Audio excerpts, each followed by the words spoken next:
안녕하세요. 닉시작의 주식공부입니다. 정말 오랜만에 영상을 올리는 것 같네요.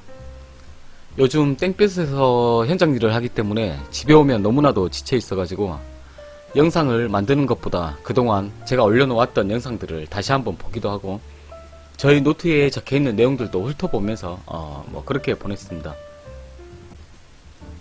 저의 노트 중에서 10% 정도는 정말 잡다한 저의 생각들을 적어 놓은 건데 다시 보니까 새롭기도 하고 재밌기도 하고 또 어떤 건 어처구니 없는 내용들도 있고 그렇네요.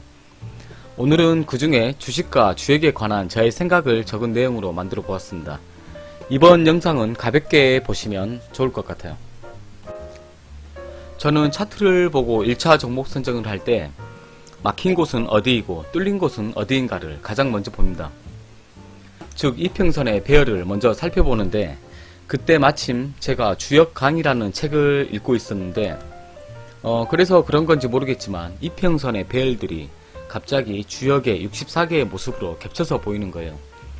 그래서 또 제가 신이 나가지고 며칠간 잠을 못 자고 노트에 막 이것저것 낙서를 하면서 내용들을 정리한 게 있는데 몇 개 살펴보도록 하죠.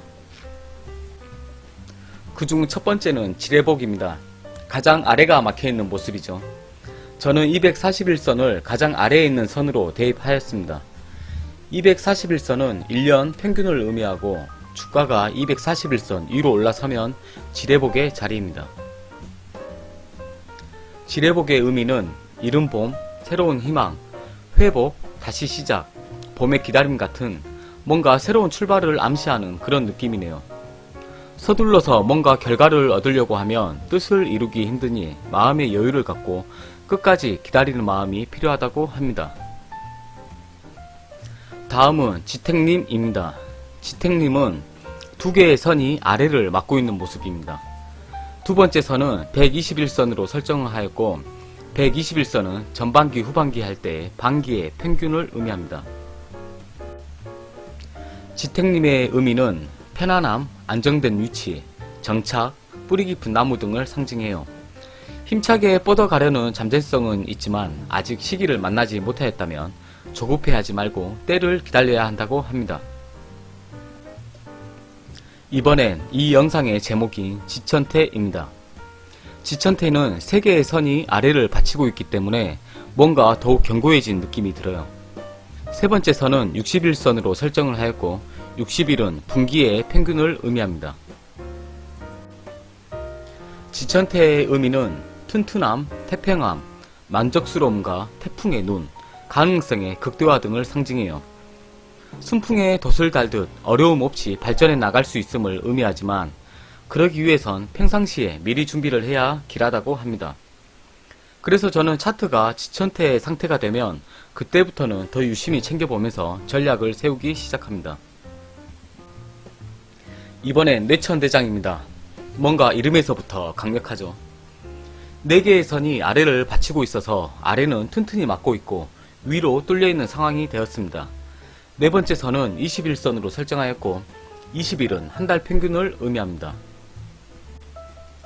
뇌천대장의 의미는 승승장구, 정복, 돌진, 막강한 군대, 대장군 등을 의미해요. 뭔가 좋은 거는 다 갖다 붙여놓은 것 같죠. 혈기왕성하고 강한 시기라서 뭘 해도 잘 되지만 뭐든 지나치면 오히려 실패할 수도 있으니까 이 점은 조심해야 한다고 합니다. 마지막으로 택천쾌입니다. 5개의 선이 아래를 받치고 있고 5번째 선은 5일선으로 설정하였습니다. 그리고 5일은 일주일의 평균을 의미하죠. 택천쾌의 의미는 지나치게 무리함, 서공이 많음, 고립무원 등을 의미하고 비교적 좋은 상태에 있지만 오래 지속되지 않기 때문에 청산과 결단이 필요하다고 합니다. 한 번에 보면 이렇게 되겠죠. 지뢰복은 아직 때가 너무 이르지만 서서히 관심을 가지고 지켜보다가 지택님에서는 장기 관점으로, 지천태는 중기 관점으로, 그리고 뇌천대장에서는 단기 관점으로 바라봅니다. 그리고 힘이 충만한 택천쾌에서는 짧게 치고 빠지기 위해 데이트레이딩으로 바라봅니다. 이 자리는 힘이 충만하지만 곧 쇠하고 힘이 빠지기 때문에 짧게 접근을 하는 거죠. 하지만 예전에 탐욕스러웠던 저는 특정 K의 자리에서 상상의 나래를 펼치면서 중장기적으로 봤기 때문에 늘 실패를 경험했습니다. 그럼 이 영상의 제목인 지천태의 매수 자리를 보자면 세 개의 선이 아래에서 받치고 있는 상태인 즉 60, 120, 241선의 정배열에서 61선 위 그리고 21선 아래가 지천태에서의 매수 자리입니다. 차트로 보면 노란색 동그라미들 영역이 지천태의 매수 자리라고 보면 되겠네요. 하나 더 보자면 비슷하죠. 세 개의 선이 정배열로 받치고 있는 상태에서 가격이 21선 아래로 들어오면 61선 위 지점까지 매수 구역으로 봅니다.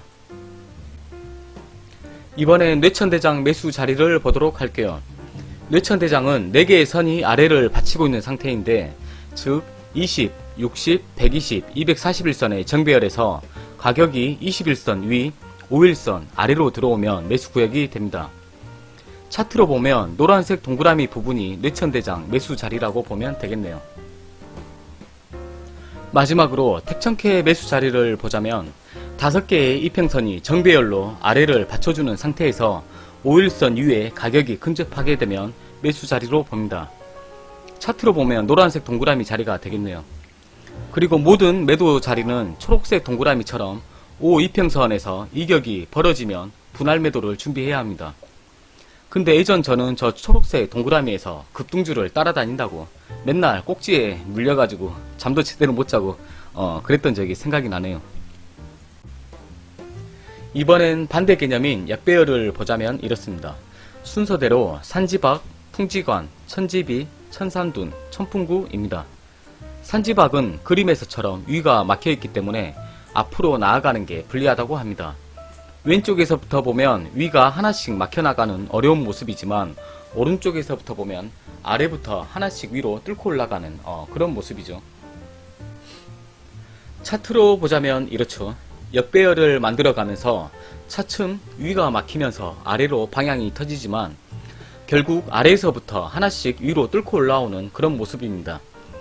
다리 차면 길고 기울면 다시 찬다는 건 차트에서도 마찬가지인 것 같아요. 마지막으로 당부드리자면 차트의 배열은 반드시 봉, 이평선, 거래량 이 세 가지의 이해와 파동의 이해가 변형되어야 합니다.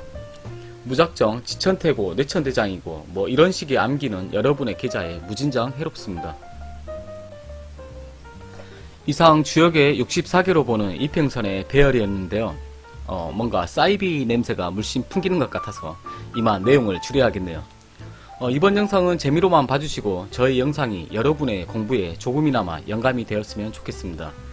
그리고 참고로 저는 차트 설정을 이렇게 복잡하게 안하고 각 차트당 이평선 3개를 설정하여 주봉에서부터 분봉까지 서로 연결을 시켜놨습니다.